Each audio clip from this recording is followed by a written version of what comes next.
તો આજે મંગળવાર અને સેન્સેક્સની વીકલી એક્સપાયરીને દિવસે આપણને બજારમાં એક ફ્લેટ ક્લોઝિંગ જોવા મળ્યું છે। આજે કોઈ બહુ મોટી મૂવમેન્ટ બજારમાં નથી આવી અને જુઓ દિવસના અંતે નિફ્ટી ઓલમોસ્ટ ફ્લેટ તમને બંધ થતો જોવા મળ્યો છે। સેન્સેક્સમાં પણ થોડું ફ્લેટ ટુ નેગેટિવ ક્લોઝિંગ હતું। નિફ્ટી બેંકમાં આજે તમને એક મોટી વેચવાલી જોવા મળી, કારણ કે છેલ્લા 2-3 દિવસમાં આપણને એક સારી તેજી અહીંયા જોઈ હતી, એટલે થોડીક નફા વસૂલી ઉપરના સ્તરેથી આજે આપણને ગઈકાલે પણ જોવા મળી હતી, આજે પણ થોડી ઘણી આવી છે।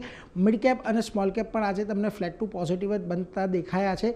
અહીંયા પણ કોઈ બહુ મોટી મૂવમેન્ટ આવતી જોવા નથી મળી, પરંતુ જુઓ આજના દિવસે જે સેક્ટરમાં તમને સારી તેજી જોવા મળી એમાં આઈટીનો સમાવેશ થાય છે। ઓલમોસ્ટ 1.5% જેટલું નિફ્ટી આઈટી વધ્યું। આ ઉપરાંત તમને ફાર્મા સ્ટોક્સમાં ખરીદદારી દેખાય, એનર્જીમાં ખરીદદારી દેખાય, સરકારી કંપનીઓમાં મહદઅંશે તમને આજે ખરીદદારી જોવા મળી।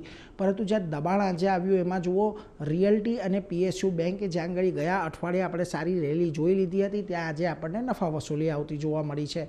હવે નિફ્ટીના ફ્રન્ટ પરથી આજે તમને ગ્રાસિમના સ્ટોકમાં એક સારી તેજી જોવા મળી, લગભગ 3.5% જેટલો 4% જેટલો સ્ટોક વધીને બંધ થયો। આજે એક બ્રોકરેજ રિપોર્ટ આવ્યો હતો, એને પગલે એક સારી ખરીદદારી રહી।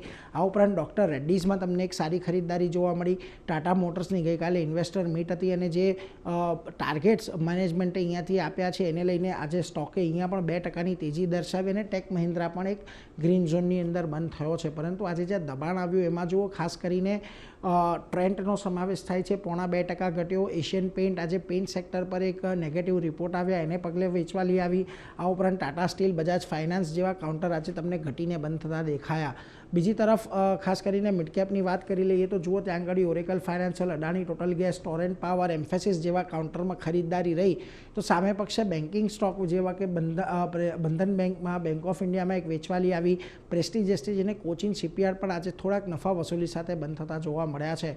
ઓવરઓલ આજનું ભલે ક્લોઝિંગ આપણને થોડુંક ફ્લેટ રહેતું જોવા મળ્યું હોય, પરંતુ 25,000 ના લેવલની ઉપર હજી પણ બજાર ટકેલું છે, એને હજી સુધી તોડ્યા નથી। એટલે જ્યાં સુધી એ લેવલ બરકરાર છે, બજારમાં એક તેજી આવવાની શક્યતા અહીંયાથી પૂરેપૂરી લાગી રહી છે, એટલે એના પર એક ખાસ ધ્યાન આપીશું।